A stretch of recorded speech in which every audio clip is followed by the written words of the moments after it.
Alô, galera, Vasco Análise aqui, Marcelo falando, sabadão aí, alguns assuntos importantes, né? Primeiramente, a gente vem falar de Verratti,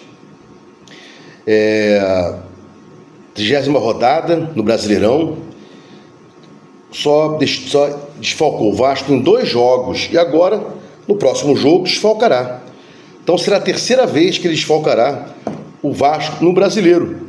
Isso é uma prova de custo-benefício, produtividade, quantidade de gols, participações no ataque com efetividade, né? Com regularidade, melhor dizendo.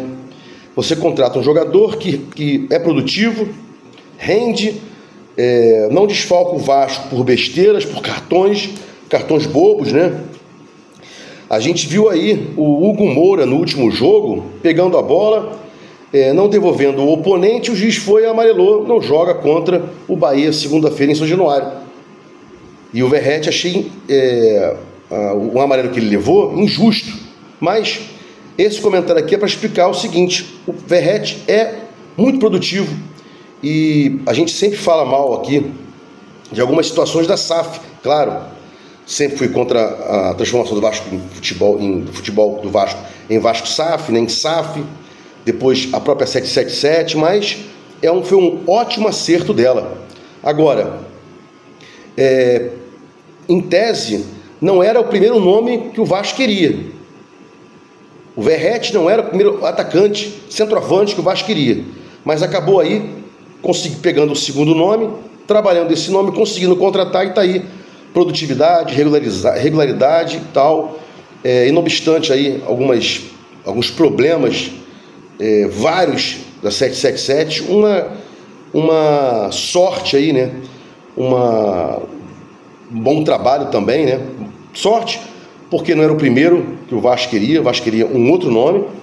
E sorte, né, também, contratar um jogador desconhecido, profissional, né, dedicado, tem a qualidade de jogador, mas tem a sorte também de contratar um jogador que você possa lidar com ele de forma profissional, que se dedique, né, que faça pelo Vasco coisas importantes, como vem fazendo aí, né, inclusive união do grupo e nosso capitão, né? Bom,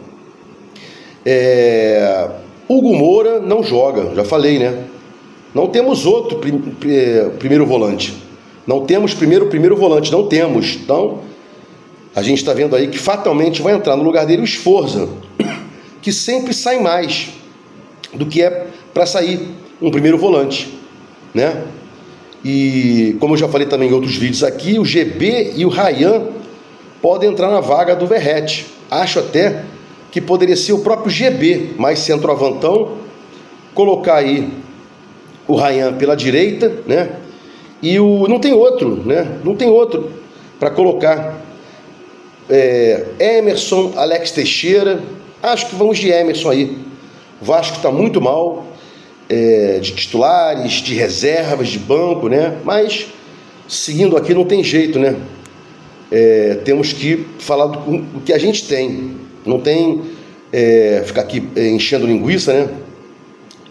E outra coisa, com relação a Ryan, né, que eu digo que pode entrar aí no lugar melhor, GB no lugar do Verratti, o Ryan pela direita, Emerson, Alex Teixeira pela esquerda, não muda muita coisa, né? O Ryan foi colocado excessivamente para ser vendido, né?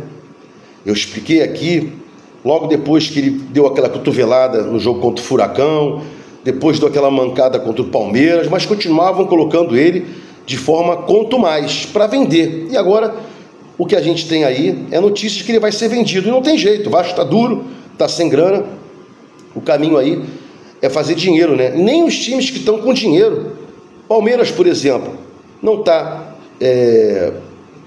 com o Pires na mão, não está duro como o Vasco está. Vendeu o Estevão, vendeu o Hendrick, que é do futebol, o próprio Flamengo também, que dizem que ele tem uma arrecadação, né? Faturamento de 1 bilhão, acho que não é lucro, em absoluto, acho que é faturamento de 1 bilhão, e faturamento. Vendeu jogadores, então o Vasco tem que fazer também, tem que vender jogadores e não vender aí por um preço irrisório, como sempre vendeu os jogadores ao longo dos anos, né? Vamos ver se a gente muda um pouquinho isso aí, né? Bom, Payet, já falei isso em outros vídeos, né? Falei do Rossi também. O Rossi tem contrato, quer cumprir. Payet tem contrato, quer cumprir. A não ser que você consiga fazer uma boa saída para o jogador e uma boa coisa para o clube, vale a pena. O Vasco tentou se desvencilhar do Rossi, não conseguiu. O Rossi está até aí hoje. E eu sempre falo aqui, o problema do Rossi ficar no Vasco é que ele vai entrar uma hora e não acrescenta mais nada. E por mais que a gente fale que o Payet vem jogando mal, está acima do peso, ex-jogador, o que você quiser falar, né? Tem um contrato e não é só chegar, tentar bicar e canibalizar o cara, ridicularizar e tal. Como até uma vez torcidas organizadas fizeram isso com o Léo, né? Entraram lá no gramado, ofensas ao Léo, blá blá blá e tal, para ele sair. Não é assim que se resolve. Léo, Maicon, próprio Payet, não são jogadores. Rossi, não são jogadores para ficarem no Vasco, se o Vasco quiser ir longe em alguma competição, mas tem contrato e tem que cumprir aí. E também não adianta chegar e emprestar pagando salário, pagando salário integral, parte do salário, como a gente está fazendo com o Orelhano, como a gente faz com o Capasso. Não adianta fazer isso, né? Isso é uma besteira. Você não conta com o jogador, paga salário, não conta em paga metade do salário, 60%, 70%. Não é justo aí para o torcedor, né? Tem que ser uma boa para ambos os lados. Bom, Paulo Henrique teve uma indisposição aí no último jogo, disseram virose, disseram que ele se sentiu mal, blá blá blá. Não tem outro, é o melhor zagueiro é o melhor lateral direito do Vasco. Só tem ele e o Puma. Ninguém da base ninguém da base subiu, né? Como subiu o Leandrinho pela esquerda e vem entrando direto. Não temos lateral direito que faz esse trabalho, que fizeram esse trabalho com ele de subir como o Leandrinho, friso aqui, para deixar bem enfatizado. Não tem outro jeito. Paulo Henrique tem que jogar contra o Bahia, depois contra o Botafogo. Lateral, Puma é ala ou ponta. E não dá para colocar o Puma aí como lateral, porque aí você prende o cara que joga pela direita. Quando você joga com o Puma, como ele avança, o ponta tem que voltar. Então você perde dois jogadores. Perde um que não sabe defender, né? E tem que trazer o teu atacante, pelo lado direito, no caso, baixar a linha para poder marcar, porque ele não marca. Então é um erro dobrado, né? Então ele tem que jogar, não tem outro. Assim como o Piton é o cara que bota a bola na cabeça do Verratti. Só temos essa estratégia. E se não jogar, joga o Vitor Luiz, tem o Leandrinho, mas no lado direito, Paulo Henrique tem que estar recuperado dessa virose aí, dessa indisposição, para poder enfrentar o Bahia. Não tem jeito, né? Só temos esse esquema de chuveirinho. E acabou. Bom, para fechar aqui, vou fazer um vídeo sobre o tal do Dezão do Fluminense, bobão do Fluminense, bobalhão do Fluminense. O senhor não é o Fluminense. Não vou aqui ofender o Fluminense, né?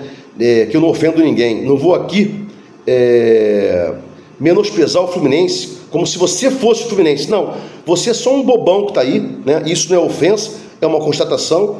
O cara que faz ataques seguidos ao Vasco, dizendo que o Vasco é isso, que o Vasco é aquilo, é um bobão, só pode ser. De repente arrumou um namorado vascaíno, que deu um pé na bunda dele, ele tem uma mágoa pelo resto da vida, mas só pode ser. Eu vou soltar um vídeo específico aí sobre esse dezão ou bobalhão do Fluminense. E para fechar a história aqui, Net Vasco, com mais uma pérola, claro, né? Aspas. Rayan e Alex Teixeira são opções de Rafael Paiva para substituir Verratti contra o Bahia. Em momento algum, em hipótese alguma, o Alex Teixeira é opção para substituir o Verratti. Se o Rayan jogar mais por dentro, enfiado, ok. Talvez pudesse colocar o GB, como eu já falei, mas o Alex Teixeira jamais poderá ser substituto do Verratti. São posições diferentes, né?